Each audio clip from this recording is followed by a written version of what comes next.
সেতু হয়ে উঠেছে গ্রামবাসীর দুঃখ দুর্দশার অন্যতম কারণ। দিনাজপুরের খানসামা উপজেলার আলোকঝাড়ি ইউনিয়নের ভুল্লির বাজার সংলগ্ন ভুল্লি নদীর ওপর সেতুটির দুই পাশের রাস্তা ভেঙে যায় 2017 সালে। এরপর ঝুলন্ত অবস্থায় দাঁড়িয়ে আছে সেতুটি। নীলফামারী সদর উপজেলার সঙ্গে যোগাযোগ পুরোপুরি বিচ্ছিন্ন খোকসাবাড়ি ইউনিয়নের সাথে। সেই থেকে ইউনিয়নের বাসিন্দারা ভাঙা সেতুর পাশে বাঁশের সাঁকো নির্মাণ করে চলাচল করে আসছে। প্রতিদিন 15 থেকে 20 হাজার মানুষ ভ্যান, মোটরসাইকেল কিংবা হেঁটে সাঁকো পার হচ্ছে। এভাবে ঝুঁকি নিয়ে চলতে গিয়ে প্রায়শই ঘটছে দুর্ঘটনা। ব্রিজটা সেই 17 সালে ভাঙছে, এখন পর্যন্ত ব্রিজের কোনো মেরামত করা হয়নি। কিছুদিন আগে একটা ভ্যান উল্টে গেছিল, কয়েকদিন পরে গেছিলাম এই সাঁকোতে। ভাগ্য ভালো, আমার কোনো ক্ষতি হয়নি, গাড়ির উপর দিয়ে গেছে ক্ষতিটা। খাইল আছে, আমি যদি আমার ভয় লাগে আমি যদি পড়ে যাই। পানি উন্নয়ন বোর্ডের তথ্য বলছে, ভুল্লি নদীটি পঞ্চগড়ের উপর দিয়ে বয়ে চলা করতোয়া নদীর একটি শাখা। সেখান থেকে কয়েক কিলোমিটার এগিয়ে নদীটি পূর্ব তীরে নীলফামারী জেলার খোকসাবাড়ি ও পশ্চিম তীরে দিনাজপুরের খানসামা উপজেলার পূর্ব বাসুলি গ্রাম অতিক্রম করে দুই জেলাকে বিভক্ত করেছে। এই পারের মানুষ এই পাশে আসতে বহু কষ্ট হয়, এই পারের মানুষ ওই পাশে যাইতে বহু কষ্ট হয়। তাছাড়াও অনেক অ্যাক্সিডেন্ট, দুর্ঘটনা।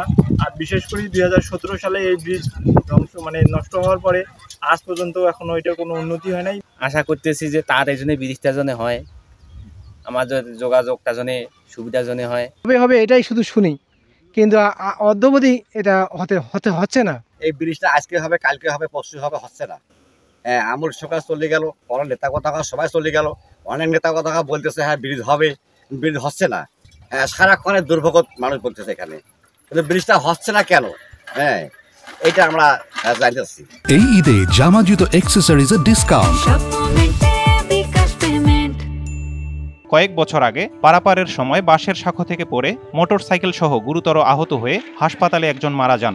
নদীর ওপর 160 ফুট দৈর্ঘ্যের সেতুটি মূলত নীলফামারী সদর ও খানসামা উপজেলার মানুষের যোগাযোগের একমাত্র ভরসা। প্রতিনিয়ত স্কুল, কলেজ, মাদ্রাসা শিক্ষার্থীদের চলাচলে ভোগান্তি পোহাতে হয়। এমনকি কৃষকেরা উৎপাদিত ফসল পরিবহন করতে সমস্যার সম্মুখীন হন।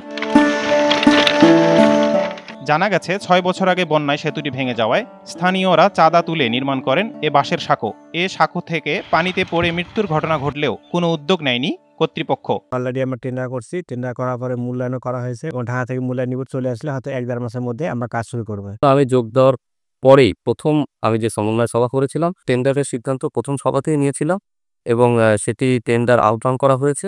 আশা করি টেন্ডার উন্মুক্তকরণের পরে খুব দ্রুতই এটা অপসারণের ব্যবস্থা নেওয়া হবে। অপসারণ করলে পরবর্তীতে এখানে নতুন ব্রিজের কাজ শুরু করা যায়। সেতুটির সংস্কার কাজ সম্পন্ন হলে যাতায়াত সমস্যা লাঘব হবে বলে প্রত্যাশা এলাকাবাসীর।